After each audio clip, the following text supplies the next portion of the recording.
Tak ještě jednou dobré dopoledne, dobrou chuť ke kávě a k jiným nápojům. Budeme teďka pokračovat druhou částí.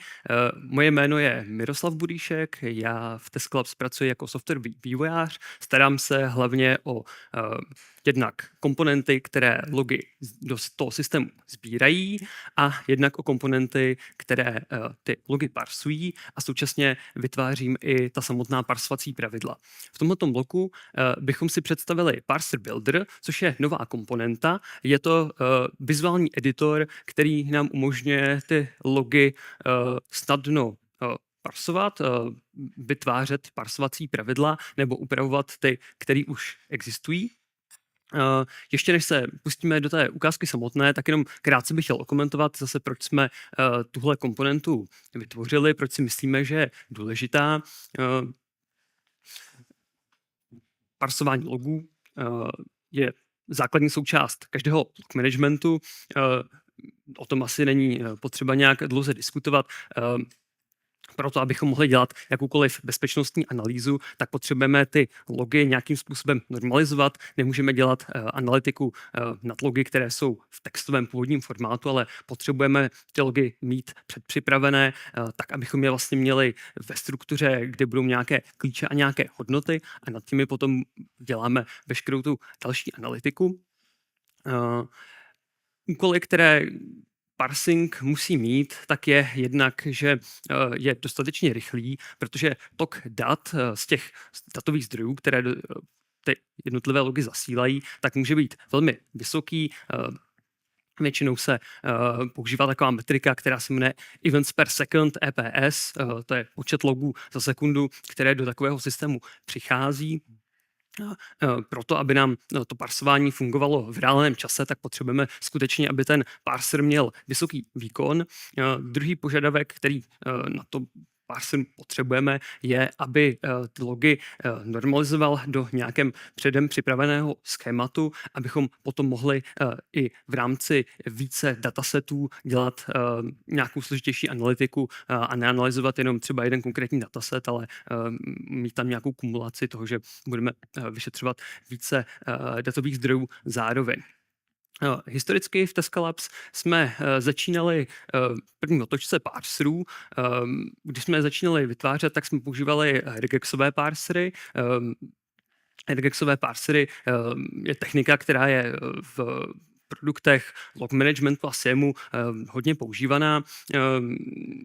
V podstatě to spočívá v tom, že máte nějaký dlouhý textový log, který potřebujete rozdělit na jednotlivá políčka a tohle se typicky děje pomocí regulárních výrazů nebo regexů, kde vy vlastně musíte nějakým způsobem napsat regulární výraz, který vám z toho logu vezme všechna důležitá políčka a nějakým způsobem je uloží. To byla první generace parserů, se kterou jsme taky začali, nicméně jsme narazili na problémy. Ty problémy byly, řekněme, dvojího typu. První problém byl právě byla výkonnost těch parserů a regexové parsery prostě nikdy nedosahovaly takového výkonu, který bychom si představovali a který by byl potom použitelný i v nějakém velkém SIEMu. A druhý důvod byl prostě ten, že o ty regexové parsery se nikdo nechtěl moc starat.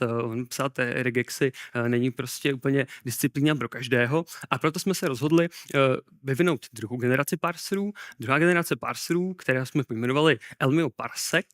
Parsec název jednotky vzdálenosti používané v astronomii, ale v našem případě ten parsec má v sobě obsažené zkratku Parser Combinator, což je technika, kterou jsme pro tuhletu druhou generaci parserů zvolili a před 3 lety jsme začali na téhleté druhé generaci pracovat a měli jsme s tím, myslím si, že jako velmi dobrý výsledky. Během v podstatě 1 roku se nám povedlo převést asi 35 parserů, které jsme měli předtím napsané v té první generaci, tak se nám během jako půl roku povedlo kompletně transformovat do parserů té druhé generace a získali jsme za to právě jednak ten výkon a jednak to, že jsme mohli snadno ty parsery editovat a dneska těch parserů takhle připravených máme asi 150, takže ta škála už je docela veliká. Dlouho nám ale chyběl v produktu nějaký nástroj, kde bychom tyhle ty logy, kdybychom ty parsovací pravidla mohli nějak hezky vytvářet interaktivně, tak abychom viděli, že mám nějaký připravený set logů, který chci vzít a chci ho nějakým způsobem naparsovat, tak právě z tohohle důvodu jsme začali pracovat na komponentě Parser Builder, kterou vám teďka představím. Jednak si ukážeme, co všechno se v tom Parser Builderu dá dělat. Podíváme se na to, jakým způsobem můžeme testovat na nějakém vzorku logů parsovací pravidla, zjistíme úspěšnost toho parseru a potom si zkusíme nějaký jednoduchý parser vytvořit. Takže úplně od začátku jsem zase na našem demo prostředí. Do Logmana ve verzi 2547 nám přibyla záložka Parser Builder, kterou když otevřu, tak se dostanu na přehledovou obrazovku, kde právě vidíte seznam parserů, které jsou v naší takzvané společné knihovně. To jsou parsery, které už máme pro vás připravené, nebo do každé instalace připravené, takže pokud budete připojovat nějaký datový zdroj, tak už je poměrně vysoká šance, že se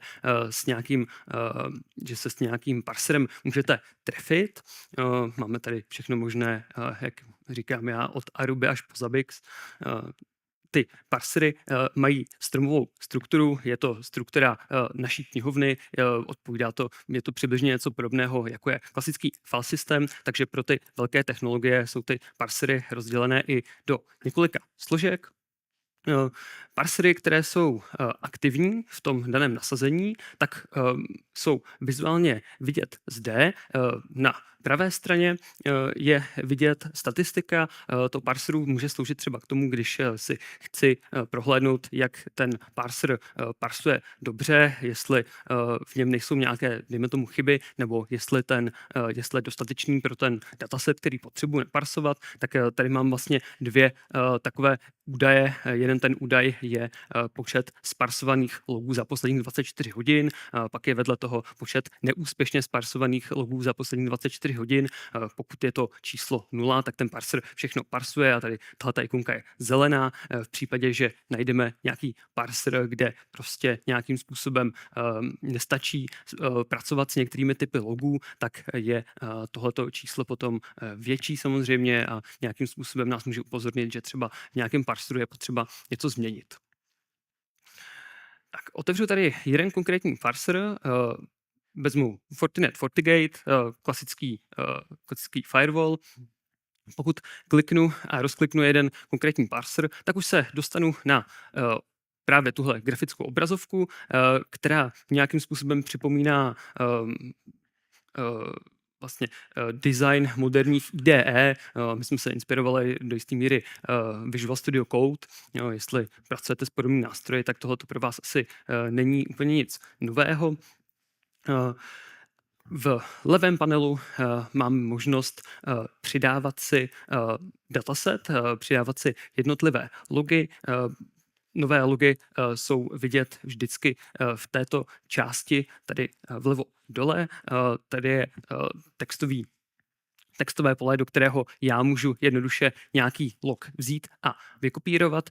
Viděli jste tady taky, že když ten log byl prázdný, když v něm nic nebylo, tak ta ikonka byla žlutá. Teď, když se mi tam povedlo něco přidat, tak ta ikonka je modrá. Dále můžu po kliknutí na tohleto meníčko přidat nějaký nový log, buď to zase klasicky, takže si ho chci vykopírovat, můžu použít copy-paste a nebo můžu logy importovat z nějakého file systému. Já jsem si tady pro tohleto demo připravil takhle 4 logy z Fortinetu, takže je můžu takhle jednoduchým způsobem do toho systému nahrát.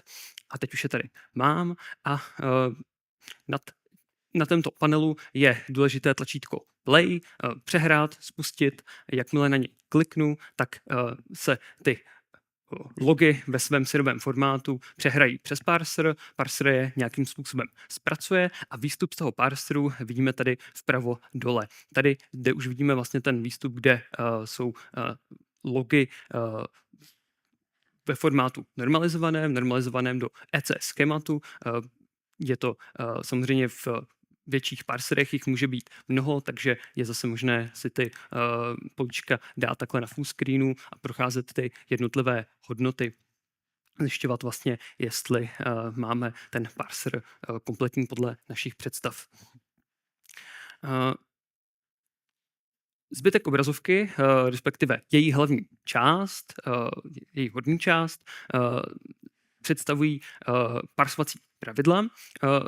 Za chvíli budu říkat trochu víc konkrétně k tomu, k čemu slouží, proč jich je tady tolik a tak dále. Každopádně nahoře se mezi nimi mohou klasicky překlikávat, je možnost nějaké parsovací pravidlo ubrat nebo přejmenovat nebo přidat a samozřejmě potom v tom editoru ho můžu uložit. Samotný ten editor tak podporuje syntax highlighting, je to editor odvozený od Monaco editoru, který právě třeba používá i Visual Studio Code, takže v případě, že budu upravovat pravidlo a zobrazí se mi nějaká chyba, tak ten vlastně editor mě na to může upozornit tím, že vlastně nějakým způsobem mi oznámí, že na nějakém řádku mám nějakou špatnou syntaxi.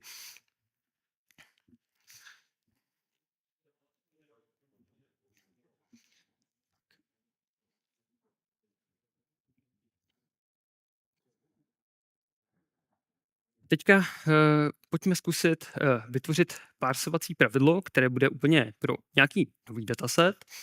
Vrátím se tady zpátky na obrazovku Parser Builder a zkusím přidat nějaký nový parser. Pro účely tohoto dema jsem zvolil jeden log z Linuxu, který bychom zkusili naparsovat. Jakmile kliknu na vytvoření nového parseru, tak se dostanu do jednoduchého meníčka, kde si můžu navolit, jak se má parser jmenovat.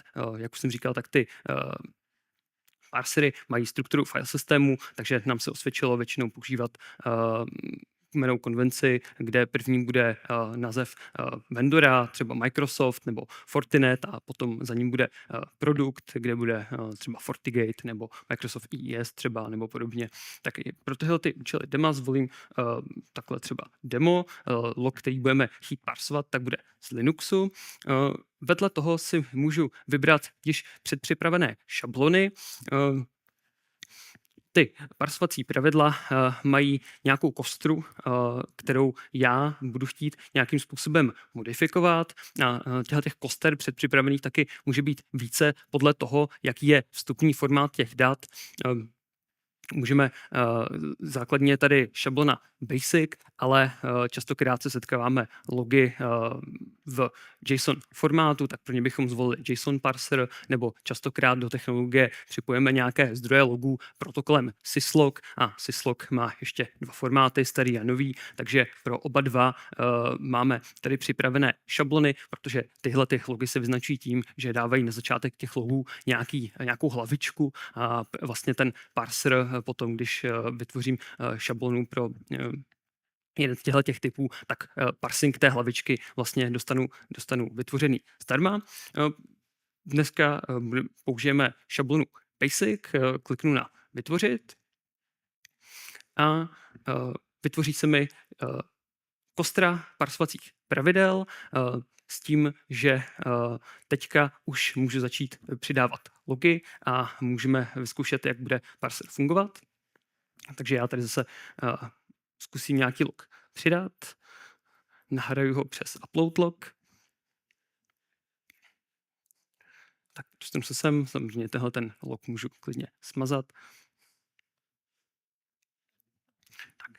A teď mám vlastně všechno pro to, abych mohl už v tomhletom stavu kliknout na přehrávání toho logu. Teďka samozřejmě na tom výstupu nemám ještě nic v podstatě naparsovaného, ale už v této formě můžu vlastně jít a říct, jo, už mám všechno připravené pro to, abych ten parser mohl začít vytvářet. Tak teďka se pojďme podívat na to, jak bychom mohli takovýhle log zanalyzovat. O co se jedná?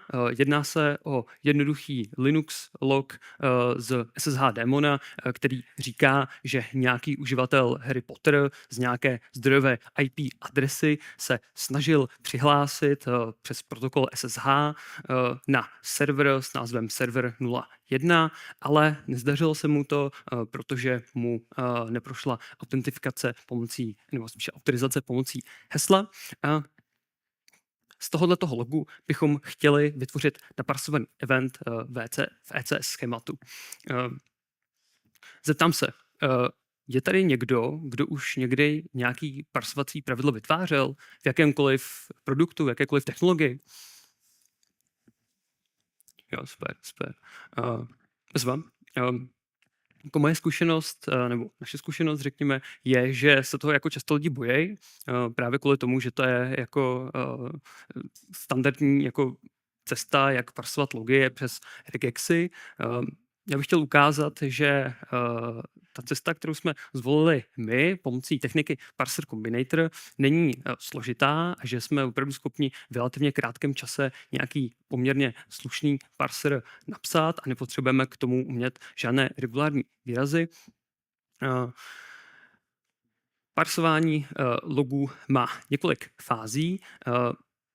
Můžeme si to představit tak, že do ten parser bude nějaká, řekněme, výrobní linka, do které na začátku někdo takhle hází z pytle ty logy.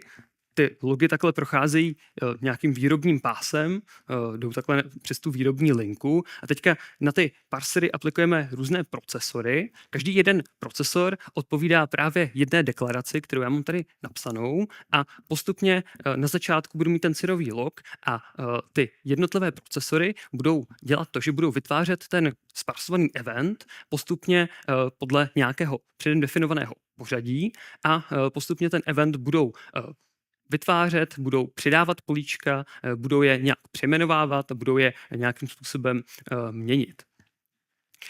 Takže na začátku mi do té výrobní linky vstoupí ten původní log ve svém syrovém formátu.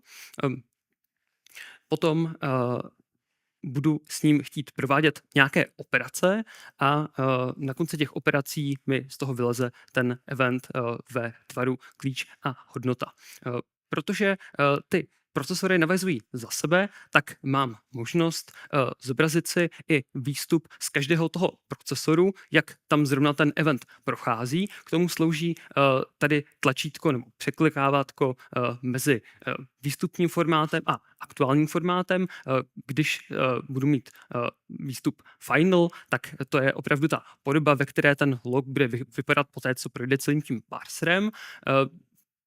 Podobě, když se přepnu do current, tak mi ukáže, jak ten log vypadá právě ve chvíli, kdy opustí ten můj konkrétní procesor, ve kterém zrovna jsem. Takže tady mám nějaký první procesor, to je nějaký parser, potom tady se překliknu do nějakého dalšího procesoru, tak to asi uvidíme ještě potom, jak ten parser budeme vytvářet, tak ty struktura těch fieldů se potom bude měnit v závislosti na tom, ve které já jsem teďka deklaraci, ve kterém já jsem teďka procesoru. Tak. A teď teda jakým způsobem budeme parsovat ten log. Technika Parser Combinator, už to tady zmiňuji po několikáté, má to samozřejmě svůj nějaký teoretický rámec, ale do toho nebudeme příliš zabíhat. Všichni, nebo takhle,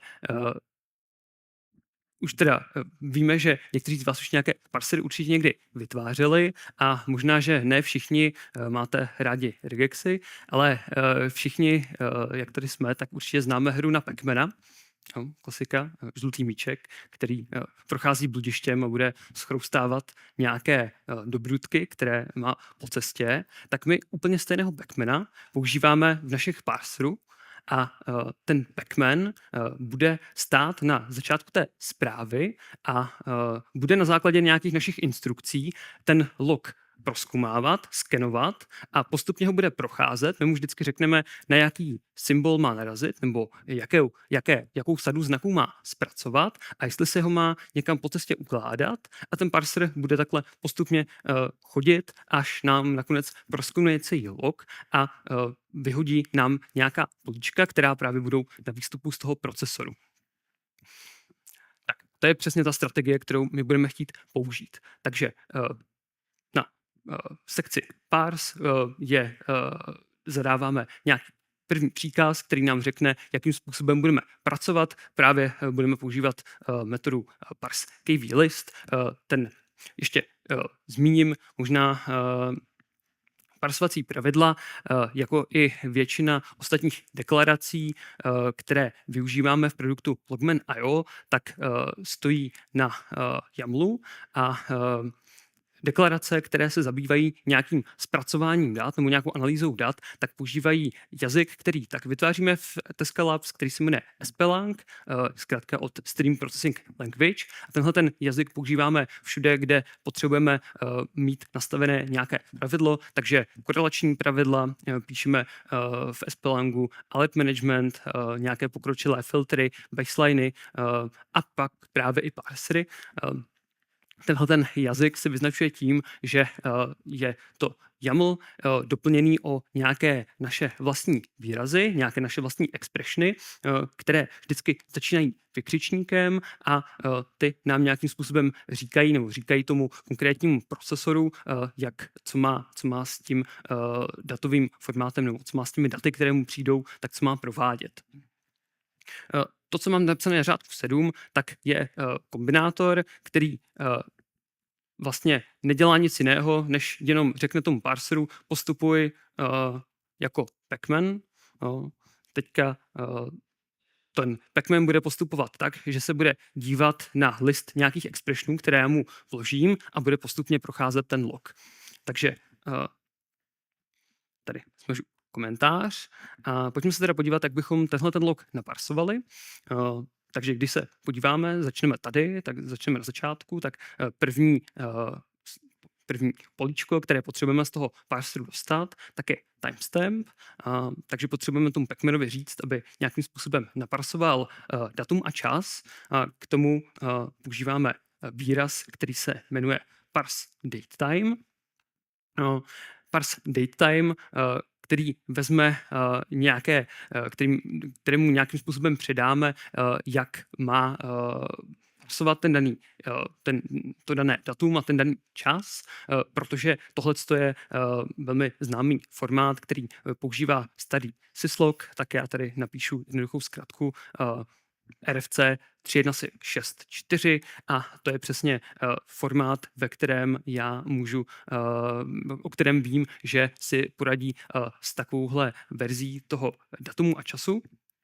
Když to teďka uložím, tak překliknu se tady na začátek, tak teďka ten parser začal postupovat, začal na začátku, naparsoval datetime a pokračuje dál na řádku 9, že má naparsovat libovolně dlouhou sekvenci znaků a uložit ho do políčka message. Takže když jsem tady tohleto neměl, tak ta message byla vlastně celý ten log. Teď, když jsem tam přidal parsování toho datetimeu, tak ten parser projel tady ten první timestamp, zastavil se tady a na řádku 9 že má pokračovat v parsování zbytku té zprávy a to má uložit do políčka message. My bychom teďka chtěli, aby si i ten datetime někam uložil a tomu jednoduše můžeme říct tím, že si tady vytvoříme nějaké políčko, pojmenujeme ho třeba timestamp a teďka tady mám. A tímhletím způsobem já říkám tomu parseru, tomu pacmanovi, první, co uvidíš, tak je datum a čas, to naparsuj a ulož si ho do políčka datetime. Takže teďka, když to uložím, tak už tady uvidím, že jsem nějakým způsobem dostal parsování datetimeu. Zatím, tak jak je to vidět tady, tak to je nějaký interní formát, který ten SPLang vezme a interně si nějakým způsobem uloží to datum a čas. Nicméně potom, když se přepnu na ten final, tak už uvidím timestamp ve své finální podobě, tak jak je opravdu vzatý z toho logu a už je tedy v nějakém čitelném formátu. Takže teďka jsme vlastně udělali to, že jsme udělali parser, který vzal tenhle ten timestamp a vložil si ho do políčka velké timestamp a potom pokračuje dál a zbytek zprávy si uloží do políčka message. Takže pojďme připravovat ten parser dál. Tak co máme dál? Dál bychom potřebovali naparsovat mezeru, takže použijeme, přidáme mezi timestamp a message přidáme další výraz, který se jmenuje parse spaces. Jo, to je příkaz, který říká tomu parseru pokračuj tam, kde jsi skončil a parsuj libovolné množství jednu nebo více mezer. To se někdy může hodit, protože tady samozřejmě ten log by mohl být i v nějakém takovémhle formátu, tak i kdybychom ho měli v takovémhle formátu, tak ten parser, když je v této pozici, tak začne parsovat a zbytek mezer přeskočí a zase to, co vidí na řádku 10, tak to uloží potom do té message. Tak, teď potřebujeme naparsovat hostname, takže náš pacman, náš parser stojí někde tady. My bychom potřebovali, aby parsoval všechno do té doby, než narazí na znak mezera a aby všechno, co potká předtím, tak si uložil do políčka hostname. Takže za řádek 9 přidám výraz parse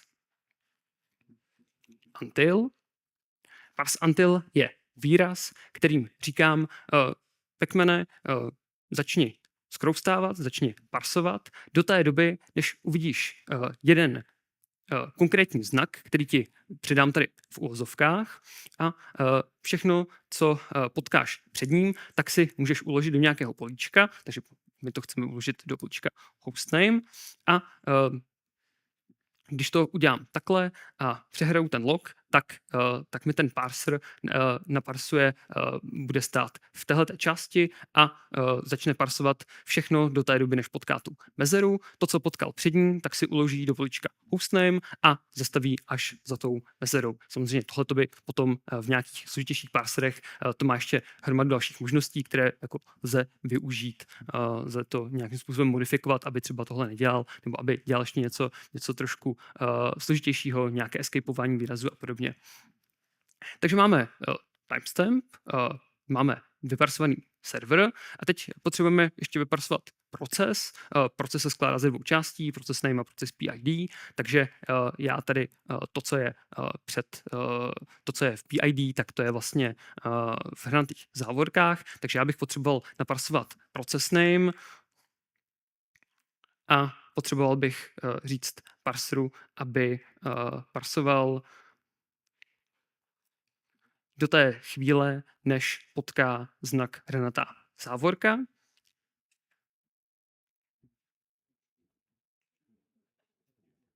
Takže teďka zase, když ho spustím, tak ten parser už vyparsoval i process name a teď v proces PID tak bude to, co stojí do té chvíle, než ten parser potká hranatou závorku, takže PID, parse until, zase tam dám konec závorky. A teďka už máme z toho logu vytažený i to PID.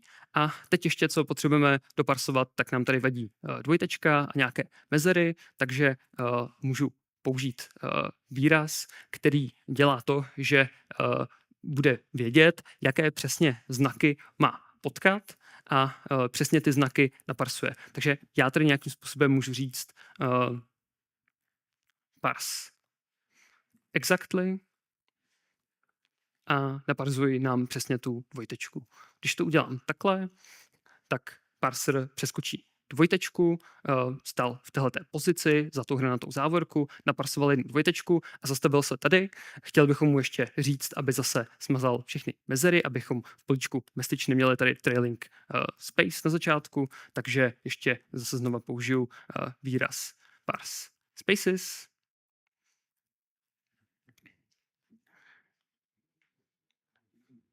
A v tohleto momentě už máme parser, který vytáhnul vlastně z toho logu základní informace, vytáhnul z něho hlavičku, vytáhnul si z něho timestamp, vytáhnul si z něho jméno serveru, nějaký hostname, jméno procesu, jméno proces PID a zbytek zprávy uložil do políčka message. Takže tuhle tu je první parser, který ten log celý proskenoval a rozdělil ho vlastně na tyhle ty jednotlivá políčka, jednotlivé tokeny. A teď, co bychom chtěli dál dělat, je, že bychom chtěli dál z message vyparsovat ještě nějaké další atributy. Máme tady uživatele Harryho Pottera, máme tady zdrojovou IP adresu, máme tady zdrojový port. Takže můžeme použít další parser. Ten první parser, to byl ten první na té výrobní lince, tak nám udělal tahle základní políčka a my bychom teďka chtěli za ten první parser připojit další, který už nebude zkoumat celou tu zprávu zase znova od začátku, ale už se zaměří jenom na to jedno políčko, v tomto případě ta message, a v něm bude provádět ty parsovací operace. Takže za první parser, který proskenovával celý log od začátku do konce, připojím druhý parser, který bude už pracovat jenom s tím fieldem message. Zase ten parser už mám tady nějakým způsobem předpřipravený, tak jak jsem v parser builderu ten parser vytvářel, takže teď už zase stačí jenom, abych pokračoval, abych začal psát parsovací příkazy pro to, jakým způsobem má ten Pacman pokračovat. V tomto případě já chci zvolit techniku, která dělá to, že umožňuje rozdělit ten parsing na nějaké větve podle toho, jakou sekvencí znaků ta daná zpráva začíná. Failed password for nějaký uživatel bude vždycky začínat tímhletím prefixem. Proto použijeme parsovací výraz, který se jmenuje parseTree. A tenhle ten parsovací výraz funguje tak, že očekává na začátku té zprávy, v té aktuální pozici, ve které teďka je, nějakou předem definovanou sekvenci znaků a udělá mu tam výhybku typu, že když potká prefix failed password for, tak se vydá nějakým směrem a kdyby tam ta sekvence nebyla, tak se zase vydá nějakým jiným směrem a může parsovat třeba nějakou jinou zprávu, která bude říkat něco jiného. Takže do toho parseTree já tady napíšu ten prefix, což je vždycky stejné sekvence failed password for, a teď vytvářím výhybku, kde zase řeknu, budeme používat pacmanové parsování pomocí kvlist a ten parser se v téhleté chvíli rozhodne a vydá se vlastně po téhleté větvi, kterou já teďka budu vytvářet a bude po ní pokračovat. Takže failed password for, tuhletu sekvenci už máme přeskočenou, teďka potřebujeme jenom zjistit username, zase username bude všechno do té chvíle, než potká ten parser mezeru, takže zase můžu použít jednoduchý výraz parse until, špatnou vozovku, tak a v tomhletom bodě bych už měl být schopný, ještě to asi udělám takhle, bychom to měli lépe indentované, tak v takové chvíli bychom už měli mít možnost ten log zpracovat. Teď je tady ještě potřeba hodit tenhle ten výraz vlastně na další řádek. Takže jo.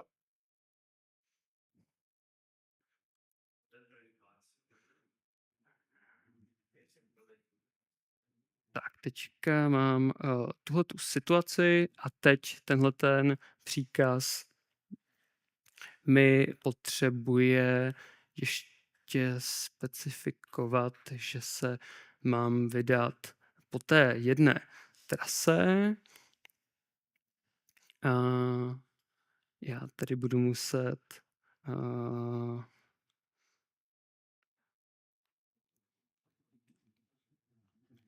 mezi to tímhletím způsobem. Nicméně ten parseTree není v tuhletu chvíli ani potřeba použít a můžu použít vlastní kvlist. Ten parse KV list, který už mám tady. Jo, já už jsem si všimnul toho, v čem mám chybu. Ta chyba je tady na tomto řádku, kde já mám tady špatnou uvozovku. Ten editor mi nějakým způsobem poradil, tak ještě je tam možná někde něco, co tam vadí.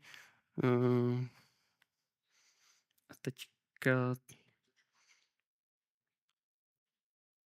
ještě tam mám...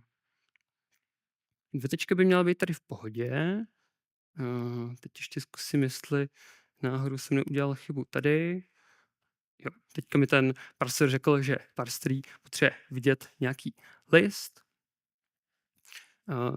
Nicméně já tenhle ten parse tree expression tady v tomto případě, kdy mám jenom tenhle ten jeden log, tak ani nemusím používat, a stačí úplně, když budu používat ten KV list, což je ten jednoduchý pacman, a můžu použít tu syntaxi bez toho, aniž bych tohleto prováděl, takže můžu teďka to pravidlo uložit a teďka se mi zase povede, jo, teďka tady, já tady nepotřebuji tohle, ale tohle tu sekvenci potřebuji přeskočit, takže zase napíšu výraz parse exactly a tím tomu parseru řeknu, že má nějakou sekvenci znaků přeskočit a teď už mám tu zprávu v momentě, kdy já mám vyparsovaný tady ten username. Teď další políčko, které bych chtěl přeskočit, nebo další sekvenci, kterou bych chtěl přeskočit, tak je tady to from, takže zase můžu použít parse exactly.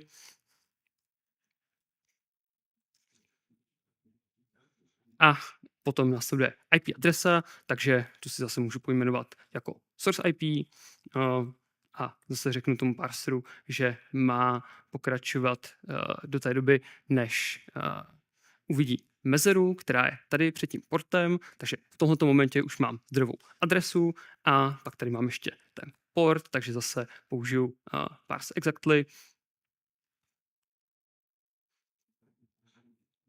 Použiju tady port a ještě za něj přidám tu mezeru a potom tady mám ten source port a tam zase potřebuji parsovat do té doby, než potkám mezeru a když to teď uložím, tak už jsem z toho logu získal všechna políčka, která jsem potřeboval z toho logu dostat. Takže první fáze toho parseru byla taková, že já jsem nechal ten parser proskenovat celý ten log. V první otočce, v prvním parseru jsem ho nechal proskenovat úplně komplet celý. Rozdělil jsem ho na nějakou hlavičku, nějaké atributy, které jsou v té hlavičce. Rozdělil jsem ho a potom ve zbytku je konec té zprávy a v další parser, který jsem za něj připojil, tak ten už šel jenom po tom políčku message a vytáhnul z téhleté konkrétní zprávy uživatele Harryho Pottera, zdrojovou adresu a zdrojový port. Takže tímhletím způsobem jsme prošli parsing, samotnou extrakci, samotnou analýzu toho textového logu na jednotlivá políčka a teď přichází fáze, kdy ty logy potřebujeme normalizovat, kdy ta políčka potřebujeme normalizovat a k tomu slouží deklarace, která se jmenuje mapping a mapping je deklarace, která dělá to, že políčka, která jsem vyparsoval v prvním parseru, tak nějakým způsobem chci předělat na políčka, které jsou v ECS schématu. Takže máme tady už spoustu atributů, které jsme vyparsovali a my teďka tyhle ty atributy chceme vzít a chceme pro ně vymyslet nějaké ekvivalenty v tom schématu. Takže tady můžu vytáhnout ty jednotlivé atributy a vymyslet k ním nějaký hodný ekvivalent. Tak. Ještě si pojďme vytáhnout process name.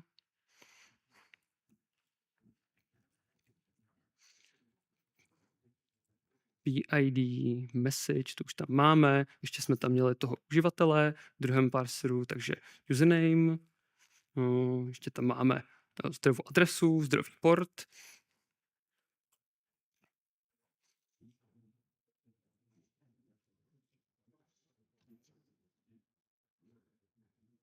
A teď vlastně pro všechny tyhle ty atributy, které tady máme, potřebujeme vytvořit nějaký ekvivalent v ECSu. K tomu, abychom zjistili, jakým způsobem tyhle ty logy normalizovat do schématu, tak buď to můžeme v roce 2026 použít nějaký velký jazykový model, který v podstatě tenhle ten mapping udělá za nás, ale pokud chceme pracovat pouze s naší hlavou, tak si můžeme pomoct takzvaným schema inspektorem, pokud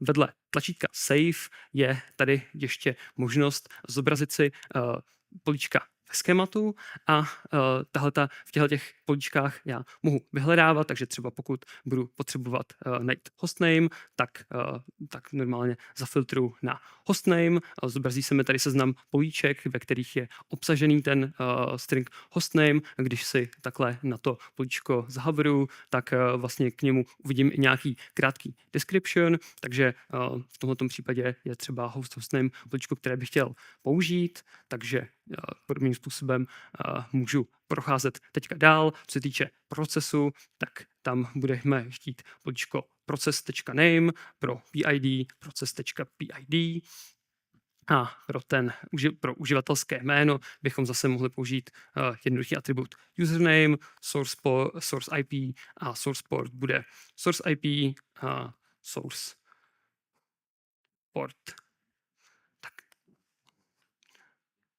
Takže v této fázi, po tom, co ten parser prošel ty první 2 parsery, tak prošel i ten mapping a v tom mappingu jsem specifikoval, že chci použít nějaké atributy v ECSu a ten mapping, ta jednotlivá políčka přejmenoval. Implicitně tam dochází i ke konverzi datového typu. Některá políčka v ECS schématu jsou například typu datetime nebo typu nějaké IP adresy, tak tenhle ten mapping, tenhle ten procesor dělá i to, že to políčko, pokud to lze, tak konvertuje na ten správný typ, který je potom vhodný do toho ECS schématu.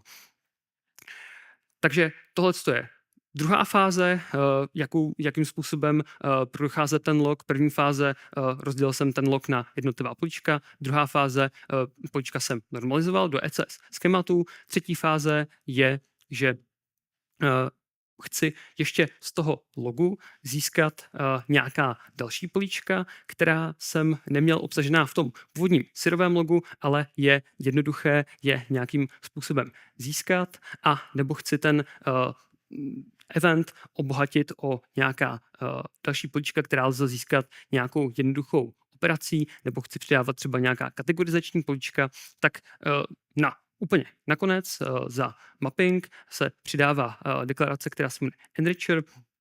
V tomhletom enricheru já mohu specifikovat například, že chci, aby všechny logy, které prošly tímto datasetem, tímto parserem, tak měly u sebe ještě políčko event dataset. To se napíše tohle jednoduchou syntaxí, že chci prostě ke všem těm logům přidávat, aby měli event dataset. Tady ten demo Linux jsem zase vytvořil automaticky v té kostře, jak jsem ji připravil pomocí parser builderu. Můžeme si teďka klidně ten demo tady smazat a můžeme tam nechat jenom Linux.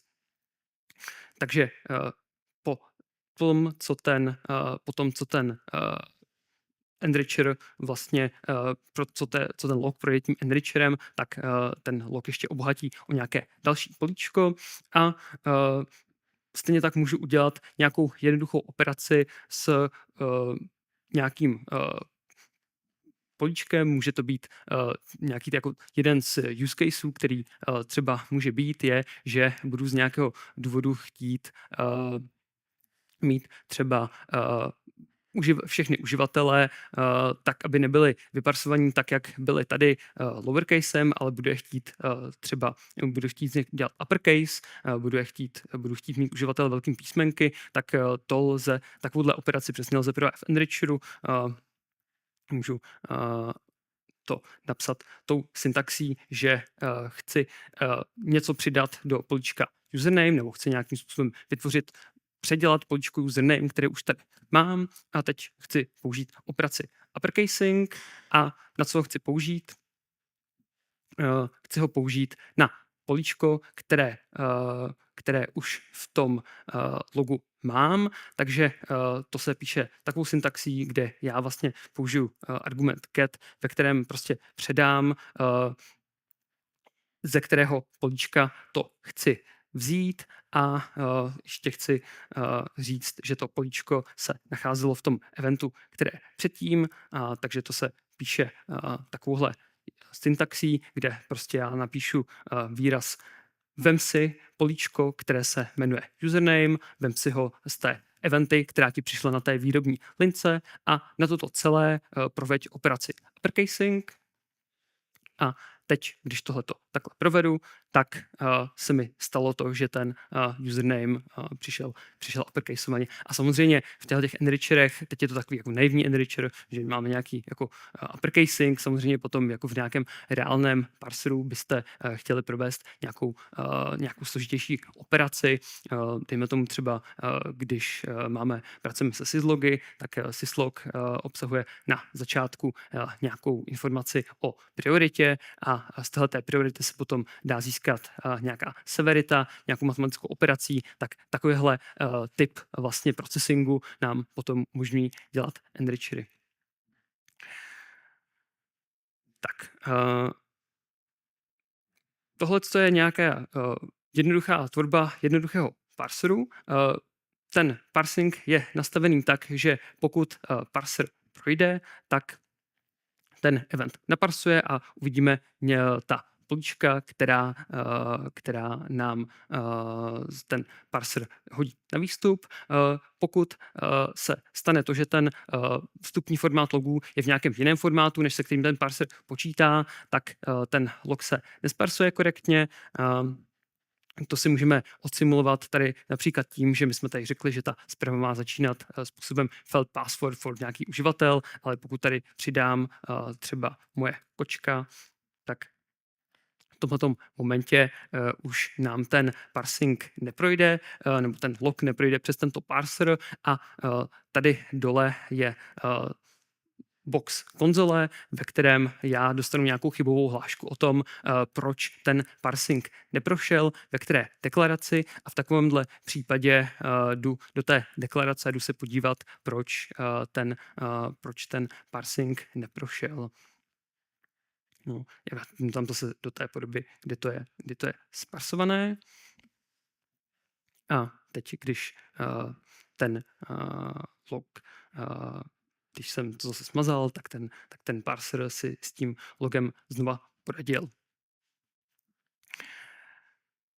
Tak, tohle je asi taková nějaká základní struktura toho, jak parser builder funguje, takže nechávám asi teďka prostor na nějaké otázky. Co vás k tomu napadá, co vás k této technice napadá. Samozřejmě budu moc rád i za nějaký feedback o tom, jakou třeba techniku, jaké parsovací techniky třeba znáte, jaké ještě techniky třeba používáte v nějakým jiném, pokud pracujete v nějakým jiném externím log managementu, tak jakým způsobem se třeba slogy, jakým způsobem v něm parsujete ta daná data. Tak, má někdo nějaký dotaz?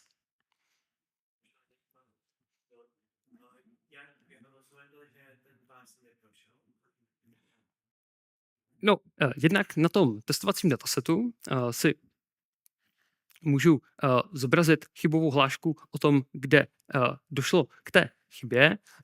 Ta aktuální informace, která tam je, tak je pouze o tom, ve které deklaraci došlo k té chybě.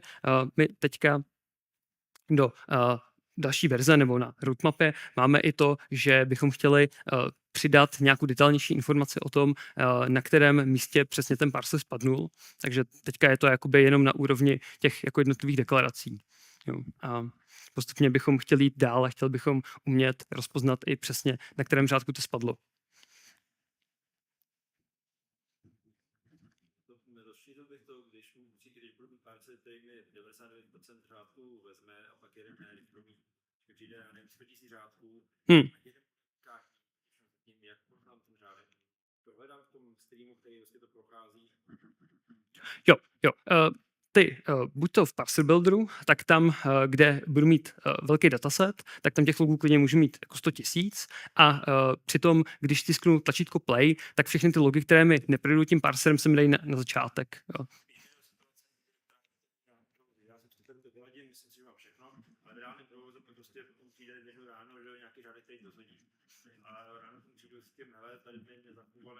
Mhm. Je,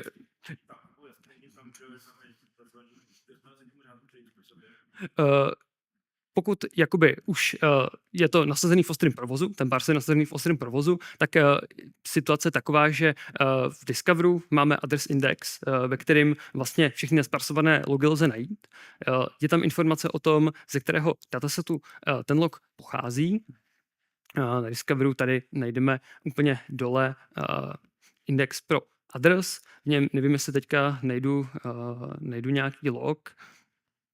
Jo, každopádně, kdyby tam nějaký byl, tak je možné z tohoto eventu potom získat jakoby tu jeho původní formu, políčko event dataset, které právě nám jako kategorizuje ty jednotlivé logy, tak tím způsobem já jsem schopný potom se dostat k tomu parseru, který jako měl zpracovávat ten log a je tam zase stejná informace, jako jsme viděli tady v tom parser builderu. To znamená, že na deklaraci číslo 15 nám ten parsing neprošel.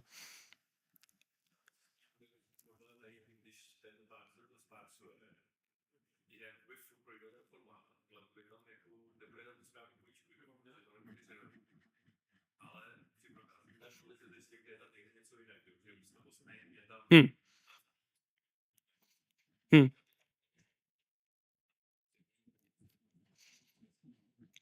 Hmm.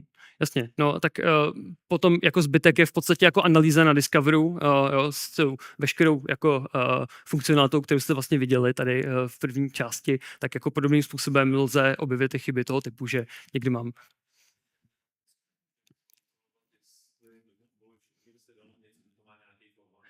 zatím to tak není. Zatím je to měl šipy.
Zatím teda jako v této verzi je jediná možnost, takže si opravdu ty logy jako musím vzít a nakopírovat se ručně. Jo, je to přesně jako jedna z věcí, kterou bychom, na který bychom jako chtěli, nebo kterou bychom v tom parser builderu chtěli mít, a to je jako přímá možnost předávat si nějaké logy právě tady z toho Discoveru přímo do toho parser builderu. Vlastně tam je to jako o tom, že my ten parser builder teďka, jak je to jako použitelné, nebo jaký může být jako častý use case, tak je, že vy třeba ještě ten datový zdroj ani nemáte připojený a jenom vám ty logy třeba chodí někam do file systému a vy vlastně už z tohohle toho můžete vzít ten vzorek a můžete je do toho parser builderu nalít a začít připravovat ten parser, bez toho, aniž byste tam vlastně ten datový formát měl ještě připojený. Jo.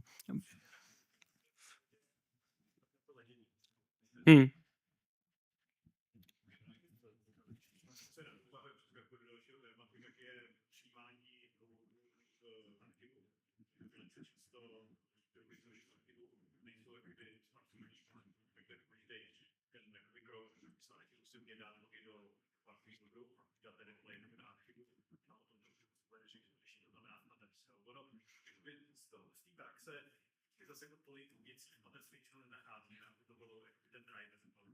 Většinou jsme ve stavu, někde je to odpovědný a když máme filozofii na půjde, je to fakt, to dělává parse, to znamená, že se potkává s tím, že dostáváme ty ubytovny, ale že ten transfer je stáváme.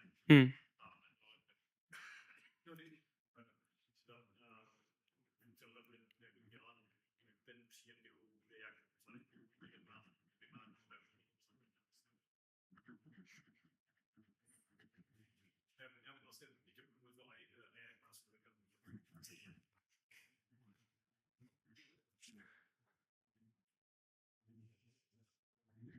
čistě ze zvědavosti je nějaký důvod, proč to přejmenování té ECS struktury dělat na samotném kroku, proč rovnou si nenapsat user name.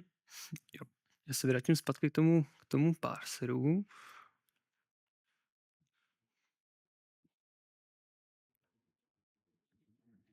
Pokud pracuji s textovým souborem nebo textovým logem, ve který nemá žádnou další strukturu, typu, že by tam byly klíče a hodnoty, ale je to prostě jako nějaký text, ze kterého já si to ručně musím vytáhnout, tak je to úplně na mě, jak já si to pojmenuju. Můžu rovnou použít fieldy v ECSu, tohle je spíš nějaký jako můj způsob, že si jakoby snažím si říct, že ta fáze té extrakce jakoby z toho parseru, takže si to budu psát třeba uppercasem a potom jako ten mapping vypadá, takže já tam mám nějaký uppercase na lowercase, což jako mi pak dává indikaci toho, že už jsem jako v tom ECS seznamu. Ten důvod potom je, že když budeme parsovat třeba FortiGate, tak ten FortiGate log má nějaké klíče a hodnoty, které už jsou jakoby předem dané v tom logu a já vezmu nějaký automatický výraz, který jakoby automaticky extrahuje tu strukturu klíč a hodnota, takže já vlastně jakoby do toho mappingu, na vstup toho mappingu dostanu už jakoby ty původní klíče, tak jak byly pojmenovaný v tom FortiGateu. Dopíšu si ten mapping.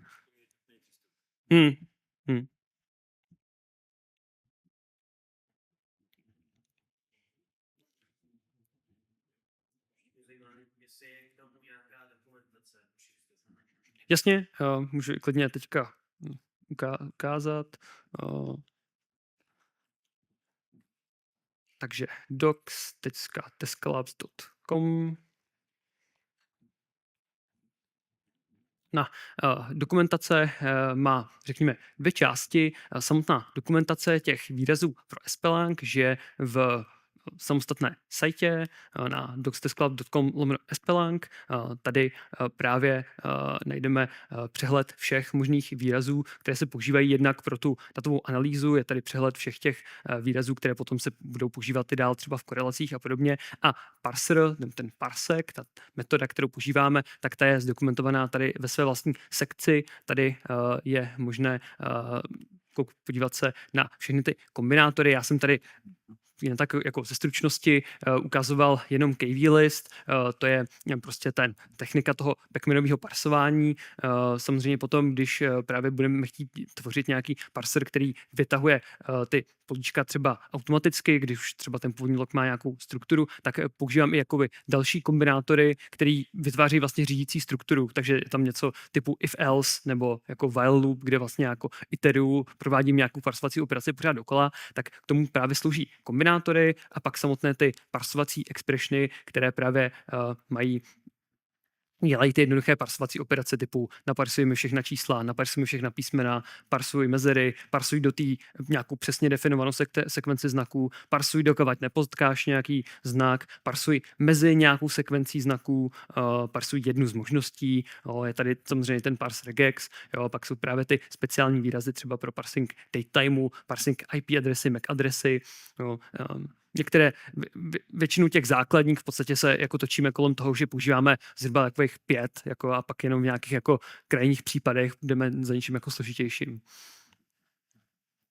Takže to je jedna část dokumentace. Druhá část dokumentace v produktu je TestCollabs.io. Existuje analyst manuál, ve kterém má parsing taky samostatnou sekci, kde je ještě podrobněji vysvětlená ta metodika i s nějakým návodem, jak psát ty deklarace. Je tady vysvětlený ten princip toho, jakým způsobem navazují na sebe ty parsovací deklarace, a potom je tady i vytvořený nějaký tutoriál, kde je možné si vzít nějaké sample a zkusit si ten parser napsat vlastně od nuly. Nějaký jednoduchý dataset.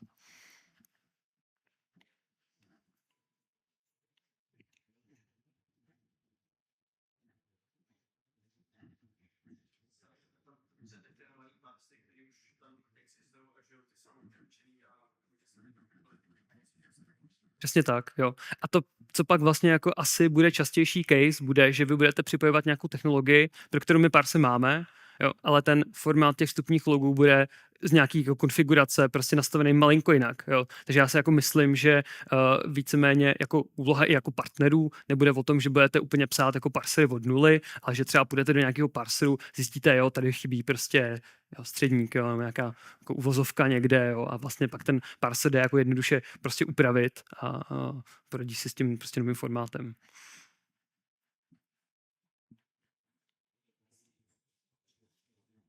Licenčně je to nějak omezený, jakože když nějaký zákazník si vezme nějaký typ licence, tak dostane nějaký palství. Nevím o tom.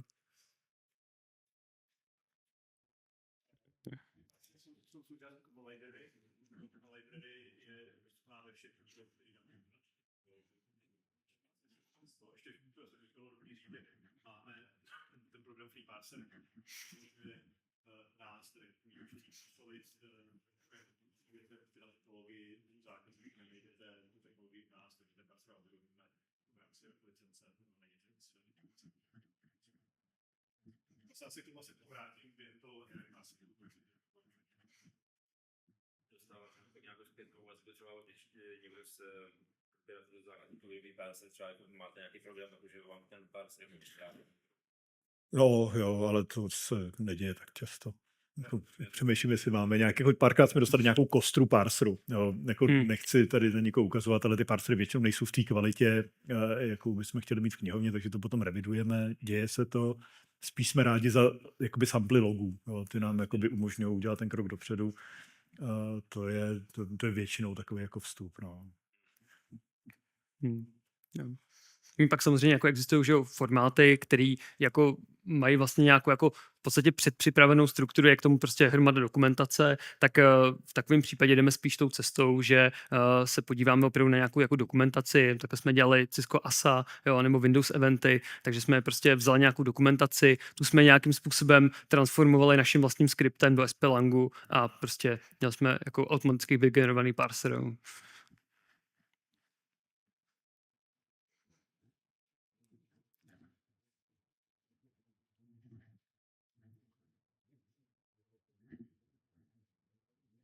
Tak jo, tak pokud nejsou teďka žádné otázky, děkuju.